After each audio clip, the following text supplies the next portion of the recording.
Renzo Pellegrin, che è un grande, se non il più grande collezionista di auto da rally del passato in Italia. Adesso qui abbiamo la sua 131 Abarth ufficiale all'Italia.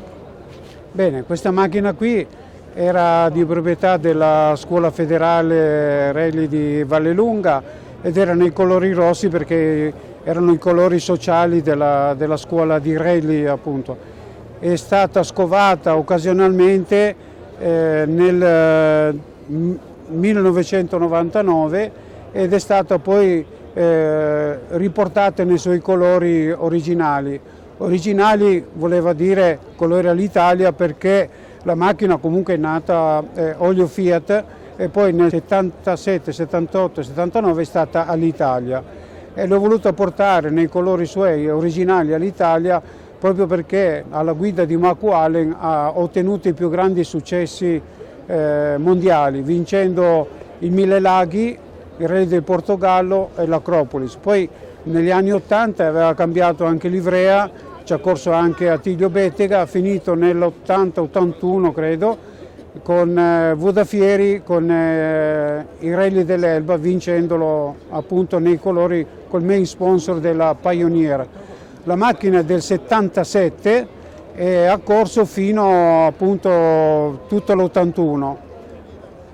Poi è passata alla Scuola Federale XAI dove nel fine 1999 il direttore sportivo della Scuola Federale, un amico Valerio Tuccieri Cimini, hanno voluto rinnovare il parco macchine e nel rinnovo del parco macchine hanno fatto due lottizzazioni, due lotti e io mi sono aggiudicato questo lotto della 131 all'Italia.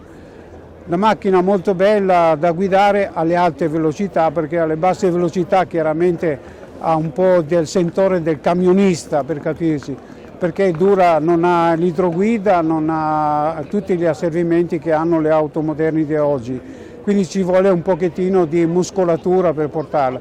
Chiaramente alle alte velocità è una macchina molto brillante, molto equilibrata come pesi perché hanno distribuito i pesi anche nella parte posteriore mettendo sia il serbatoio della benzina che anche il bidoncino dell'olio. Ci sono ben 8 litri di olio dietro e poi c'è la batteria con le varie pompe, quindi quello ha aiutato un pochettino a distribuire i pesi. C'è la versione con il carter secco? Ed è la versione carter secco, con iniezione sì. Kuberfish?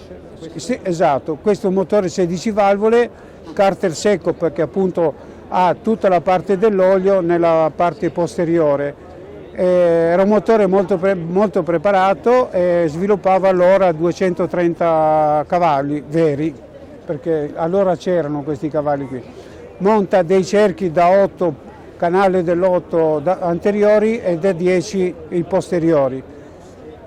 Invece con vari assetti poi avevano anche l'assetto terra dove veniva variato anche l'altezza dell'autovettura montando chiaramente delle gomme opportune per correre su terra oppure su ghiaccio, utilizzando dei canali molto più stretti, si parlava di canali da 6, da 5,5-6. Una macchina molto bella, una delle poche o tante originali che sono ancora in giro. Grazie e in bocca al lupo. Grazie, viva il lupo!